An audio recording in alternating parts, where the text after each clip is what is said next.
सांसदों को मैंने बुलाया था चाय पे। उनकी मुलाकात हुई आणि खासदार हे आपले सगळे भेटून आले प्रधानमंत्री महोदयांना।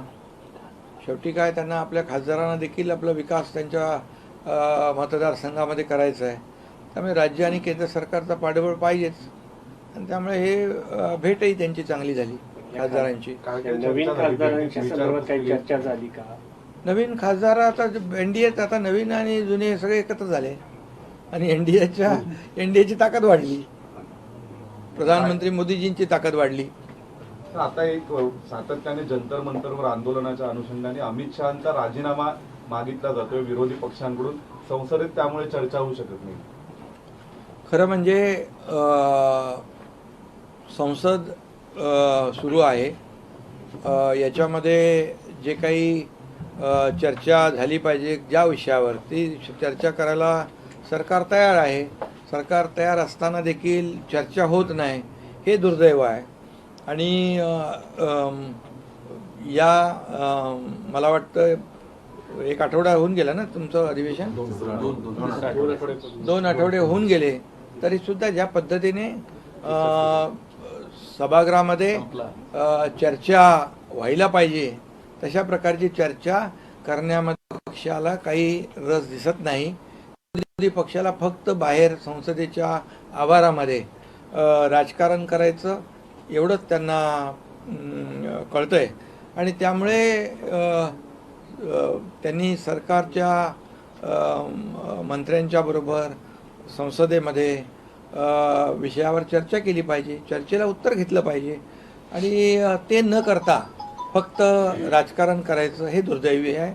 आणि हे जे काही जंतर मंतरवरचं आंदोलन झालं, त्या आंदोलनाच्या पार्श्वभूमीवर शिक्षण मंत्री धर्मेंद्र प्रधानजी यांनी आपला राजीनामा देखील नैतिक जबाबदारी समजून दिलेला आहे। आता ज्यांचं आंदोलन होतं ते तर आपापल्या कामामध्ये आपापल्या शिक्षणामध्ये जे जे काही त्यांना ते आपले व्यस्त झालेत, परंतु आणखी यांचा जे काही राजकारण आहे त्यांच्या आडून जे राजकारण करत होते, जंतर मंतरच्या ठिकाणी आंदोलन सुरू असताना त्यांच्या मागून राजकारण, त्यांच्या आडून राजकारण करणं हे करत असताना आत्ता त्यांचं आंदोलन संपलं आहे, परंतु यांचं काय संपत नाही आणि त्यामुळे आता राजीनामा धर्मेंद्र प्रधानजींचा पहिला मागितला, तो दिला आणि मोदीजींनी देखील कठोर ॲक्शन घेतल्या। एक जे निर्णय आहेत, कायद्यामध्ये बदल केला, जे कोणी आता विद्यार्थ्यांच्या जीवनाशी खेळतील किंवा परीक्षा पेपर लीक करण्याचं पाप करतील त्यांच्यावर 10 वर्ष, 10 कोटी, फास्ट ट्रॅक, या सगळ्या ज्या काय आहेत, एक टास्क फोर्स पण नेमलेला आहे अतिशय तज्ज्ञ लोकांचा, हे सगळं एकीकडे करत आहेत, केलेला आहे निर्णय। आणि दुसरीकडे मोदीजी स्वतः या सर्व युवकांच्या बरोबर फेस टू फेस बोलत आहेत, त्यांच्याशी इंटरॅक्शन करत आहेत आणि त्यामुळे मी अगोदरच या ठिकाणी सांगू इच्छितो की विद्यार्थी आणि यूथ जो आहे, युवा हा देशाचं भवितव्य आहे, देशाचं उद्याचं भविष्य आहे आणि म्हणून सरकारने देखील आणि प्रधानमंत्री मोदीजींनी देखील त्यांचा सन्मान ठेवून निर्णय घेतले आणि स्वतः त्यांच्याशी बोलतात देखील आहे। मग आणखी यांना अमित भाईंचा राजीनामा मागणं म्हणजे हे केवळ राजकारण आहे, कारण अमित भाईंनी नक्षलवाद संपवला म्हणून राजीनामा मागताय, अमित भाईंनी 370 कलम मोदीजींच्या मार्गदर्शनाखाली हटवलं म्हणून राजीनामा मागताय, पूर्ण देशातला दहशतवाद, पाकिस्तानी दहशतवाद जो या ठिकाणी संपतोय मोदीजींच्या मार्गदर्शनाखाली, या सगळ्या ज्या काही बाबी आहेत ह्या सगळ्या करत असताना यामध्ये अमित भाईंचा मोठा सिंहाचा वाटा आहे। सहकारिता ते त्यांचं ते अगदी तो मंत्र समृद्धी आणि प्रत्येक सर्वसामान्य कुटुंबापर्यंत सहकाराचं जाळं पसरवण्याचं काम त्यांनी केलं आणि खऱ्या अर्थाने दहशतवाद संपवण्याचं काम ते करतायत आणि म्हणून त्यांचा राजीनामा मागताय. ही केवळ राजकारण आहे आणि त्यांनी खऱ्या अर्थाने सभागृहामध्ये येऊन चर्चा केली पाहिजे. मी यापूर्वी देखील म्हणालो होतो, विरोधी पक्षनेते म्हणून जो काही त्यांचा अधिकार आहे तो सभागृहामध्ये चर्चा करण्याचा, त्याचबरोबर विरोधी पक्षनेते म्हणून आंदोलन करण्याचा पण त्यांना अधिकार आहे. परंतु जंतर मंतरला आंदोलन न करता पंतप्रधान मोदीजींच्या निवासाच्या बाहेर आंदोलन करणं हे पण एक मोठं षडयंत्र होतं आणि म्हणून फक्त राजकीय स्टंट न करता या ठिकाणी पॉझिटिव्ह सकारात्मक चर्चा केली पाहिजे. आणि अमित भाईंचा राजीनामा मागणं म्हणजे एक प्रकारचं निव्वळ राजकारण आहे. याच्यामध्ये एकच मी सांगतो, हाती काय एक म्हण आहे ना, हाती चले बजार, बाकी पुढचं मी काय बोलत नाही. पण सर, याच्यामध्ये काँग्रेस पक्षाचा असो, शिवसेना उद्धव बाळासाहेब ठाकरे पक्षाचा असो, थेट आरोप आहे की विद्यार्थ्यांना मारहाण करण्यामध्ये अमित शहानी आदेश दिला. त्या मारहाणीच्या प्रश्नावरती उत्तर द्या. पॅलेट गन चालवण्याचे आदेश त्यांनी आदेश दिले. दिले. हा प्रमुख आरोप. हा प्रमुख आरोप आहे. त्यावरती त्याला बोलावं लागेल हे ना. कोण म्हणतंय? ते विरोधी पक्ष म्हणताय. हा, विरोधी पक्ष म्हणतायत. मग ज्या लोकांनी लाठीचार्ज केला, ज्या लोकांनी ज्या काय आंदोलनामध्ये कार्यवाही केली त्याची चौकशी तर होतेच आहे ना. प्रधानमंत्री महोदयांनी ते सांगितलेलं आहे की त्यांची चौकशी होणार, कोणालाही सोडलं जाणार नाही. त्यामुळे प्रधानमंत्री महोदयांनी सांगितल्यानंतर हे राजीनामा मागण्याचं जे काही नाटक आहे हे राजकारण आहे. त्यांचा हाही आरोप आहे की गेल्या जेव्हापासून ही घटना घडली 20 तारखेनंतर अमित शहा संसदेमध्ये आले नाही. जेव्हा संसद बंद होते तेव्हा अमित शहा येतात आणि लपून छपून काम करतात. अमित शहा येतील, अमित शहा बोलतील तेव्हा हे पळून जातील. अमित शहानी जे केलेलं आहे त्यांचं एक वाक्य पण संसदेतलं मला आठवत आहे की हम खून देंगे लेकिन हमारे देश के जमीन का इंच तुकडा नहीं देंगे. कुठल्या तरी ह्याच्यात तुमच्या सभागृहामध्ये बोललेत ना, भाषण केलेलं आहे नक्षलवादाच्या वर, 370 वर आणि या देशातल्या दहशतवादावर. त्यामुळे त्यांनी देशभक्ती काय ही दुसऱ्यांनी त्यांना शिकवण्याची आवश्यकता नाही आहे. आज तुमच्या दौऱ्याच्या पार्श्वभूमीवर अरविंद सावंत म्हणतात की सुप्रीम कोर्टात 2 दिवस सुनावणी झाली आणि त्यामुळे त्यांनी दिल्ली दौरा केला. काका मला वाचवा असं म्हणण्यासाठी त्यांनी खरं म्हणजे त्यांचा न्यायालयावर विश्वास आहे की नाही तो एकदा त्यांनी ठरवलं पाहिजे. यापूर्वी देखील जेव्हा सुनावण्या होत होत्या तेव्हा देखील पेढे वाटत होते. हे सरकार घटनाबाह्य आहे, हा मुख्यमंत्री घटनाबाह्य आहे.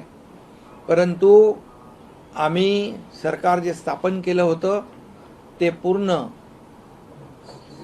संविधानाचा आदर आणि सगळं नियम पाळून, कायदे पाळून सरकार आम्ही स्थापन केलं होतं. आणि हे चंद्रचूड साहेबांच्या जजमेंटमध्ये देखील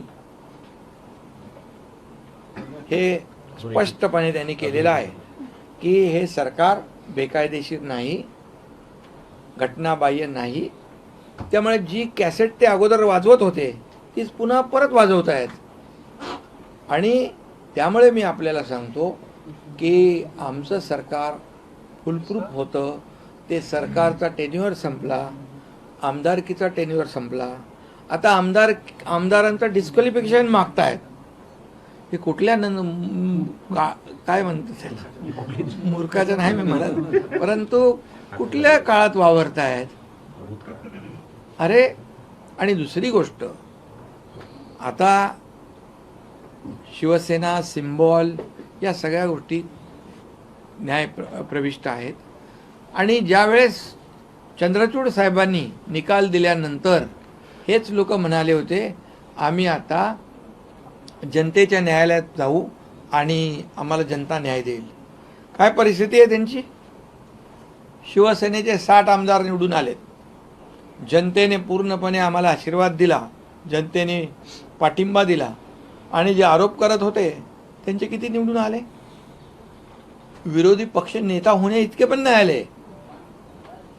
त्यामुळे जनतेच्या न्यायालयात देखील आम्हाला जनतेने स्वीकारलं, आशीर्वाद दिलेले आहेत. आमचा न्यायदेवतेवर विश्वास आहे. हे प्रकरण न्यायप्रविष्ट असल्यामुळे मी जास्त याच्यात खोलात जाऊ इच्छित नाही. निकालानंतर पुन्हा एकदा अशी टीका करतील ते न्यायव्यवस्थेवरती. बिलकुल, जेव्हा म्हणजे त्यांच्या बाजूने निकाल लागला तर ते चांगलं म्हणतात. निवडणूक आयोग, कोर्ट, EVM आणि त्यांच्या विरोधात गेल्याबरोबर ते त्या निवडणूक आयोग असू द्या, हायकोर्ट असू द्या, सुप्रीम कोर्ट असू द्या, EVM असू द्या, मीडिया असू द्या, तुमच्यावर पण. आणि त्यामुळे ते काय ठरलेलं आहे. पण आम्ही लोकशाही मानणारे लोक आहोत. लोकशाहीचा चौथा स्तंभ तुम्ही आहात, तुम्हालाही मानतो आम्ही. तुमच्या लोकांना पण जेलमध्ये टाकलेलं आहे, तुम्हाला आठवते की नाही त्या लोकांनी. त्यामुळे मला याच्यापेक्षा जास्त काय सांगण्याची आवश्यकता नाही. तर सर, केंद्रीय आता चाललेली आहे की संदर्भात काही घटना दुरुस्ती पंतप्रधानांची सोबत आणि जी बैठक झाली त्या बैठकीमध्ये चर्चा आहे की केंद्रीय मंत्रिमंडळाच्या विस्ताराने काही चर्चा झालेली आहे. काही चर्चा झाली का त्या विषयाने? कारण की आता तुमच्यासोबत 6 खासदार पुन्हा अतिरिक्त जुळलेले आहेत. बघा, आमची शिवसेना बाळासाहेबांची विचारधारा, आनंद दिघे साहेबांची विचारधारा घेऊन पुढे जाणारी आहे. त्यामुळे आमची युती ही वैचारिक युती आहे आणि आम्ही बार्गेनिंग करणारे लोक नाही आहोत. हे आम्हाला द्या, ते आम्हाला द्या, असं कधी आमची मागणी नसते, नसणार आहे. मोदीजी NDAचे प्रमुख आहेत. योग्य तो निर्णय घेण्याला ते सक्षम आहेत. त्यामुळे जो काही निर्णय घेतील तो देश हिताचा आणि NDAच्या हिताचा घेतील. तर डिलिमिटेशन संदर्भात घटना दुरुस्ती होऊ शकते आणि यापूर्वी सुद्धा NDA सरकारने GSTची घटना दुरुस्ती केली होती 2/3 बहुमत नसताना. आता पण अशा स्वरूपाची घटना दुरुस्ती होऊ शकते असं वाटतंय. NDAकडे येतील 2/3 खासदार. खरं म्हणजे महिला आरक्षण हे एक महत्त्वाचं जे आरक्षण आणि विधेयक याला सगळ्यांनीच मान्यता दिली पाहिजे. कारण लाडक्या बहिणी ज्या आहेत त्यांच्याशी वाद घातला की महाराष्ट्रामध्ये 2024ला काय झालं आहे आपल्याला माहीत आहे. त्यामुळे महिला आरक्षण असेल आणि आता मतदारसंघ 24, 25 लाखाचे आहेत. त्यांचं भौगोलिक क्षेत्र तुमचा किती आहे? 27 लाखाचा तुमचा. आणि भौगोलिक क्षेत्र एवढं मोठं आहे की त्यामुळे काळानुरूप हे निर्णय घ्यावे लागतात लोकशाहीमध्ये.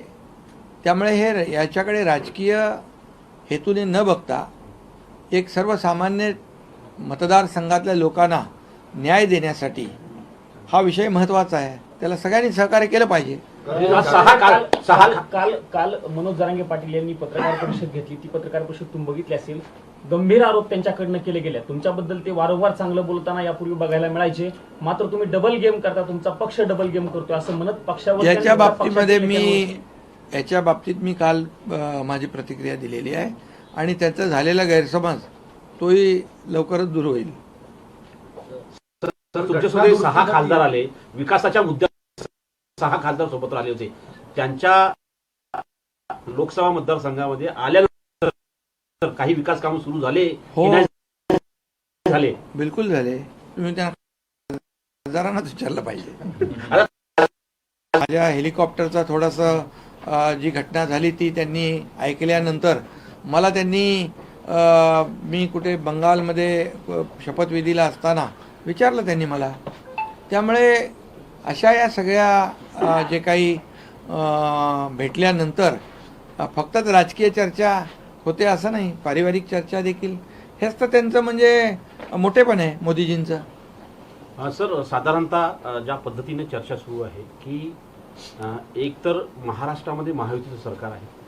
महायुतीचं सरकार असल्यानंतरही नाशिकमध्ये कुंभमेळा आहे, ठाण्यामध्ये अनेक घडामोडी घडत आहेत. एक मोठा प्रश्न सगळ्यांसमोर आहे गड्ड्यांचा. अनेक गड्डे जे आहेत ते अजूनही भरले जात नाही. त्याच्यावरून सरकारवर जोरदार टीका होत आहे. तुम्हाला मी वस्तुस्थिती सांगतो. मुंबई ही आपली म्हणजे आर्थिक राजधानी आहे आणि मुंबई जागतिक शहर आहे. सर्व जगभरातले लोक येतात. मला सांगायला आनंद नाही मी म्हणत, पण समाधान आहे की यावर्षी आपण जर माहिती घेतली तर कॉन्क्रिटायझेशनमुळे जे दरवर्षी पावसाळ्यामध्ये खड्ड्यामध्ये होणारे अपघात त्याची संख्या तुम्ही बघा आणि खड्ड्यांची संख्या बघा, त्यांचं प्रमाण बघा, तुम्हाला त्याच्यामध्ये खूप तफावत आढळलेलं. 100% काम झालं असं म्हणणार नाही, परंतु पुढच्या 1-1.5 वर्षामध्ये 100% मुंबई खड्डेमुक्त होईल. ठाणे शहरामध्ये देखील आपल्याला मी सांगू इच्छितो की ठाण्यामध्ये देखील मोठ्या प्रमाणावर रस्त्यांची कामं सुरू आहेत. MMRमध्ये देखील रस्ते सुस्थितीत आणण्याचं काम या ठिकाणी त्या महापालिका करतायत. त्यांना नगर विकास विभागाच्या माध्यमातून देखील मी स्वतः मदत करतोय. त्यामुळे खड्डेमुक्त शहर हे होणं ही आमची जबाबदारी आहे. करणं आमची नाशिकमध्ये जबाबदारी 7 मृत्यू झाले सर. आणि नाशिकच्या याच्या दृष्टिकोनातून दुर्दैवी आहे. देशाचं लक्ष लागलंय कुंभमेळ्यामुळे. कुंभमेळा नाही, अपघातामध्ये मृत्यू होणे ही दुर्दैवी बाब आहे आणि यासाठी त्याची चौकशी लागलेली आहे आणि त्या चौकशीमध्ये जे कोणी दोषी आढळतील त्यांच्यावर कारवाई होईल. परंतु दुर्दैवाने ज्यांचा मृत्यू झालेला आहे ही अतिशय आमच्यासाठी वेदनादायी बाब आहे. महाराष्ट्रातील शेतकरी कर्जमाफीवरती आता सीएम देखील बोलले. इतका गोंधळ का निर्माण झाला? जून अखेरीपर्यंत दिली जाणार होती पूर्णपणे, नंतर आता जुलै संपल्यानंतर नाही, आज दिले ना. आता सुरू झाले, पैसे खात्यामध्ये वाटप सुरू केलं आहे. जवळपास 5,000 कोटीच्या वरती आपण शेतकऱ्यांना वाटप आजपासून सुरू झालेलं आहे आणि जवळपास 56 लाख शेतकऱ्यांना कर्ज माफी होणार आहे. आणि आता तर आपण पहिले 2 लाखापर्यंतची कर्जमाफी करतोय.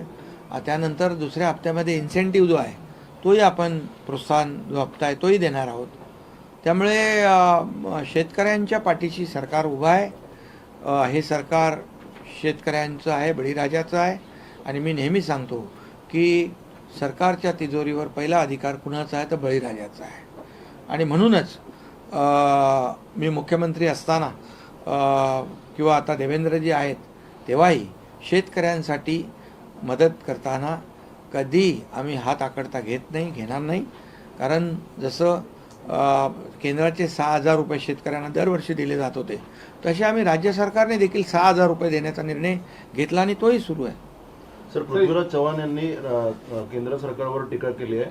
शिक्षण मंत्री हे प्रल्हाद जोशी तात्पुरते आहेत, मात्र त्यांच्यानंतरही कोणताही असा सक्षम मंत्री नाही आहे कॅबिनेटमध्ये की त्यांच्याकडं शिक्षण मंत्रालय दिलं जावं असं त्यांनी म्हटलं. नाही, जाऊ दे, आता मला त्यांच्यावर काही टीका करायची नाही आहे. परंतु मी सांगतो तुम्हाला, प्रधानमंत्री मोदी साहेब आणि त्यांचं मंत्रिमंडळ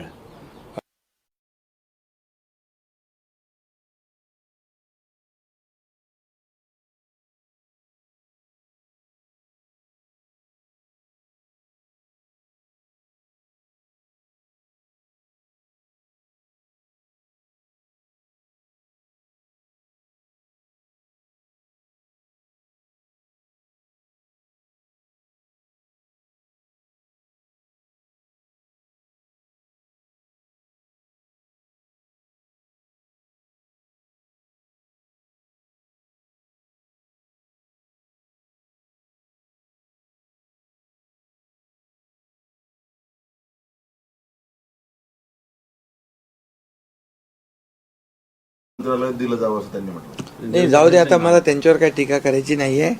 परंतु मी सांगतो तुम्हाला, प्रधानमंत्री मोदी साहेब आणि त्यांचं मंत्रिमंडळ हे देशाला पुढे घेऊन जाते. आता मी 2014 पूर्वीची परिस्थिती तुम्ही पहा. कुणाचं सरकार होतं? काँग्रेसचं, UPAचं. 2014ची पूर्वीची परिस्थिती बघा. किती स्कॅम, 2G स्पेक्ट्रम, कोयला घोटाळा, चारा घोटाळा, कॉमनवेल्थ घोटाळा, काय घोटाळे, सगळे घोटाळे होते. आणि कधी बॉम्ब कुठं फुटल हे माहीत नव्हतं. मुंबईमध्ये सिरियल बॉम्ब ब्लास्ट झाले. सगळीकडे अशा प्रकारची परिस्थिती होती की कधीही कुठंही काही होऊ शकत होतं. परंतु आता 2014 नंतरची परिस्थिती बघा, देश बदलतोय, देश पुढे जातोय. आणि त्यामुळे मला वाटतं एवढंच पृथ्वीबाबांना ते समजदार आहेत. सर, हिंदी में जानना चाहेंगे, अमित शाह जी का इस्तीफा मांग रहे हैं अपोजिशन, चर्चा नहीं कर रहे, अमित शाह डर के मारे भाग गए, ऐसा कहे? देखिए, अमित भाई ये डरने वालों से नहीं है. उन्होंने उनका काम सिद्ध करके दिखाया है. इस देश में, कश्मीर में लाल चौक में तिरंगा फहराने की हिम्मत कोई नहीं करता था. प्रधानमंत्री मोदी जी के नेतृत्व में अमित भाई ने वो करके दिखाया.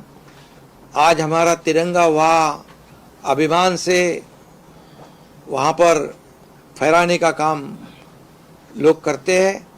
370 कलम हटाने का काम अमित भाई ने किया मोदी जी के नेतृत्व में. देश का नक्सलवाद खत्म करने का काम किया है, देश का आतंकवाद खत्म करने का काम किया है. तो ये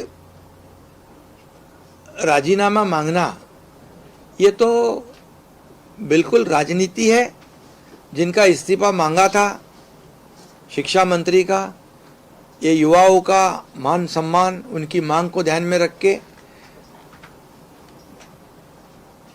धर्मेंद्र प्रधान जी ने वो इस्तीफा दे ही दिया और आंदोलन भी खत्म हो गया युवाओं का. ये युवा जो है वो देश का भविष्य है, इसलिए मोदी जी उनसे बार बार इंटरेक्शन कर रहे हैं, बात कर रहे हैं. और अभी ये जो राजनीति चल रही है फिर सिर्फ राजनीति है. आज संसद चल रही है लेकिन उसमें कोई चर्चा करने को आता नहीं. बाहरी चर्चा करते, बाहरी स्टंट करते हैं. ये केवल राजनीति है और लोग समझदार है. देश की 140 करोड़ जनता मोदी जी के साथ है. सर, मोहन भागवत जी ने जैन जी के साथ जो बातचीत की उसको लेकर आलोचना कर रहे हैं विरोधी पार्टी. इसका मतलब जैन जी से बात नहीं करेंगे तो भी आलोचना और जैन जी से बात करेंगे तो भी आलोचना. क्या चाहते हैं क्या वो लोग? ये जैन जी जो है देश का भविष्य है ना. आज एक कंपैरिजन करो, लोग यूपीए सरकार ने ये जैन जी के लिए क्या किया और प्रधानमंत्री मोदी जी 2014 के बाद आए, ये जैन जी के लिए उन्होंने जो कई जो योजनाएं शुरू की वो देखो. और इसीलिए मोहन भागवत जी जो उनसे बात कर रहे, संवाद कर रहे, ये संवाद होना ही चाहिए.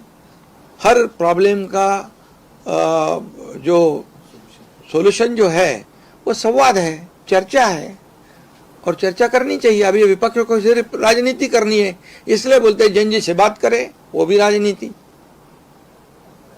थँक्यू.